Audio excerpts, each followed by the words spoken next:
বন্ধুসকল দুবৰী ধাৰাবাহিকখন চাবলৈ আজি বেছি ইণ্টাৰেষ্টিং হ'ব যতকোনো দেখিবলৈ পাইছিল যে দুবৰী মাকে ঘৰখনেই ভাড়া ঘৰলৈ যাব লগা হোৱাৰ বাবে মাকে মামীয়েকৰ আগত দুখত কান্দে আৰু মামীয়েকে দুবৰী মাকক সাহস দিয়ে আনফালে ৰিয়াই মাকক বিয়া কথা উলিয়াই থকাৰ কাৰণে মাকক কিয় একেবোৰ কথা উলিয়াই থাকা বুলি সোধে আৰু আনফালে পাৰ্থৰ ওচৰলৈ পাৰ্থৰ ভনীয়েক আহে আৰু এফালে ৰিয়াই পাৰ্থলৈ ফোন কৰে আৰু পাৰ্থই ফোন ৰিচিভ নকৰে আৰু পাৰ্থৰ ভনীয়েকে ৰিয়াই ফোন কৰা দেখি পাৰ্থক বুজায়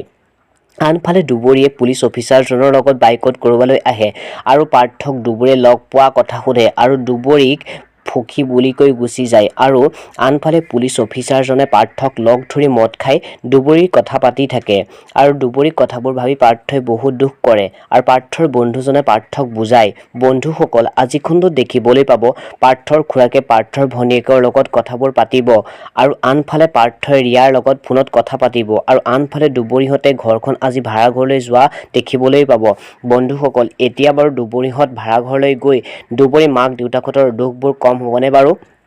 জানিবলৈ দুবৰী ধাৰাবাহিকখন চাবলৈ নাপাহৰিব আজি ভিডিঅ'টো ইমানেই